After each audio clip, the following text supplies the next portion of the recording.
Hey guys, it's Brad Sundberg in the studio with MJ, and I'm in a studio. I am in Orange Termek Studios in Budapest. I do the best I can with these Hungarian words. And now comes the hard one. Mátyás Standovár. Standovár. Did I get it? Yeah, very nice. Good to see you, my friend. Mátty is the studio owner here of Orange Termek, and it's not just this studio, but I don't want to give too much away yet. But number one, thank you. You're a wonderful host. It's been great communicating with you to get us to this point. And I just want to hear a little bit about you and your business model for what you're doing here. Well, I was born in a musician family. My father was a singer. So I grew up in rehearsal rooms and concert halls. So I became a professional musician. And during high school, I had a chance to study sound engineering, and I was really interested in it. And we had a rock band, and we had concerts. We felt like rock stars. So I felt I want a recording studio. So I asked my dad, and he thought that's a chance to have something together so we can bond. Nice. So we did it. We built our first studio, which was really, really bad, but it was fun. So, do you remember what kind of equipment you had? What year would this have been? It's like 2010. You're so young. Okay. I was 18. Okay. We had a PC. I think that was my PC. Okay. And I got a sound card for Christmas from my dad, but it didn't match with the PC. So of course. We had no sound card. And then he bought a phonic mixer, which had a Firewire output. Okay. So that's what we used first. That was your interface? Yeah. And that's all. That's all we had. So you had a couple microphones or something? Or yeah, we had some dynamic vocal mics. Okay. And we bought drum mics, so we could use the overhead mics for like room things. And that was Got Audio, maybe. Okay. I have never heard about that before and after. And you're a percussionist. You're with the Hungarian orchestra? Yes, I'm a percussionist. Okay. And I was a freelancer. Right. And I worked with the orchestras in Budapest. Okay. It's interesting that we have more than 10 professional orchestras in the city. Wow. And you worked, was it on Spider-Man? Yes. and I knew this a little bit, but it's great meeting cool people that actually live here. I mean, this is where there's a lot of film scores and TV scores that are done here in Budapest, right? Yep. Just it's more affordable than LA, and you have 10 orchestras. Even more, I think. And I mean, are those like movie quality? I mean, working orchestras? Those are like A/B class professional orchestras. And so there's just gigantic music halls, recording rooms here in town. Yeah, we have quite a lot compared to the numbers and to the city. Okay. But the orchestra that records Hollywood productions, it's not an orchestra. It's like it's a network, and they just call you. Right. Okay, we need a percussionist. Okay. So I didn't even know what I'm playing. I just went there and got the score, and they said, okay, 1, 2, 3, 4. Right. You saw a video that I played a few minutes ago of Michael Jackson recording the song "Childhood," and I didn't show it, but they kind of called it the New York Philharmonic, but it was a live, I think, 70-piece orchestra that's right there in the studio. And same thing. I mean, they weren't supposed to know who they were working for, but everybody in the city knew that we were there recording Michael Jackson. So they had to sign all the NDAs and everything. But tell me a bit more about Orange Termek and what it is and how this started. So it's kind of the final product of all the recording studios I've done earlier. Okay. And our basic business profile was renting out our studio at the rehearsal room, so we can make our rent, so we don't have to spend money on the rent, and all the money we make with the recording studio is profit.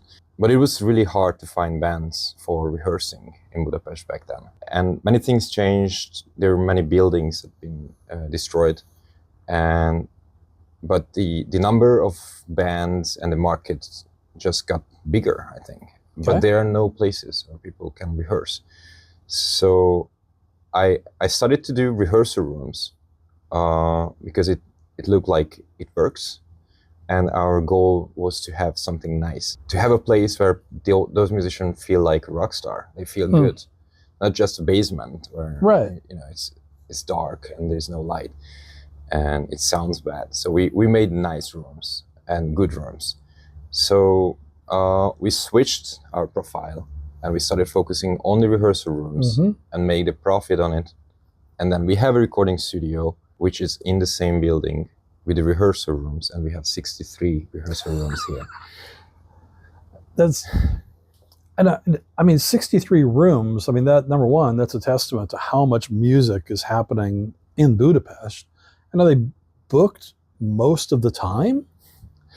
So it's not hourly rent, it's monthly. Okay. Just like an apartment. So we have a rent contract. So they can use it anytime. They have their own keys. They go anytime there. That's their own room. 24 hours a day? Yeah. Okay. All right. So in a sense, you have 63 clients or tenants almost.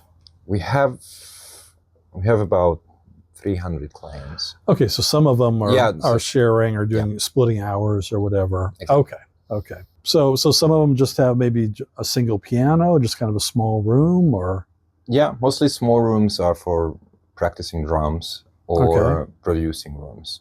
Okay. So some guys who wants to make some beats and record how they rap or sing, they rent a small room and make their music there. Okay. And we have quite big productions now here. So it's getting into the industry and professional bands. All right. Tell me about, so this is your, I guess I would say, newest studio. This is this is the most recent labor of love. When did you actually open this room? We opened it about a year ago. Okay. But we started working like 10 months ago. Okay. I used it as my office, so I hang out a lot here. But then we set up the system and fixed everything in the live room and both microphones, and then started working. And we haven't recorded anything, obviously, but even I've been in enough rooms. I love your live room. When you walk in, it just has a nice feel. It sounds good. It's not too dead. It's not bouncy. So you've definitely, the non-parallel services. You've done a good job. Thank you very much. And as of this week, we have air conditioning. Yeah, I'm so happy. So thank you. Considering it's 103 degrees outside, that's an absolute gift. What kind of projects do you record in here? It's the people that, a lot of them are from the rehearsal rooms, and now they're getting a bit more serious and they want to do some recording. Yeah, mostly we focus on our bands who rehearse here. That was the plan, to provide this recording studio for these 300 musicians here. We also started recording podcasts. Okay. With video, and also making reels videos or social media content. And that's a bit out of music industry. Right. That's an interesting part. But we have a lot of different bands outside from Orange calling us. Oh, really?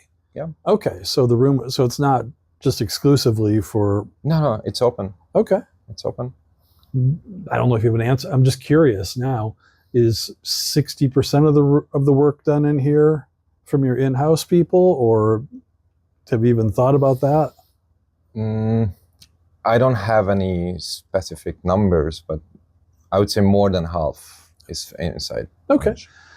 And an average Hungarian project in the studio, is it one day where they're really pushing hard, or a week where they can take it a bit easier? I'm just curious. They don't really have budget most of the times. Okay. So they want to record fast. Okay. So we have to work really fast, and it was really nice to hear from you how you worked with Michael, and like I think that's what we musicians dream about. Right. With smaller budget projects, we have to work really, really fast. Right. But mostly they record 8 hours. Okay. So it's a 1-day session. And they can knock out 1 or 2 songs in that amount of time? I would say 2 song stops. Okay. Yeah. That's moving. Tracking, overdubs, mixing. But yeah, mixing is not in this 8 hours. Okay. Okay. All right. So they're putting the song together. That's awesome. And it's funny because when I do my lecture, it's always in the back of my head that I was kind of in, I shouldn't say Disneyland, but I mean, what we were doing was so extraordinary in terms of just freedom of budget. And most artists don't get that luxury. So I don't take that for granted, but it's good to kind of at least show people that this is how we did it. What's the future for Orange Termek? I don't want more rooms. Really? Okay. I don't know. Because we have been doing construction for like 4 years. Okay. And it's enough. And I feel it's manageable. Okay. So I want to keep the quality we have. I want to make this place as a center of music industry. Okay. So that's why we have a scholarship for musicians. We have the recording studio. We have some other plans in services we want to give to the musicians. So my goal is, or our goal is, from the first note when you write the song to the stage, we can give everything to the musicians. Beautiful. All right, my friend, absolute pleasure. You were a wonderful host, and thank you for having us here. And I look forward to telling people about Orange Termek Studios and the great work that you do. Thank you for having me. Take care. Bye, guys. Have a good week.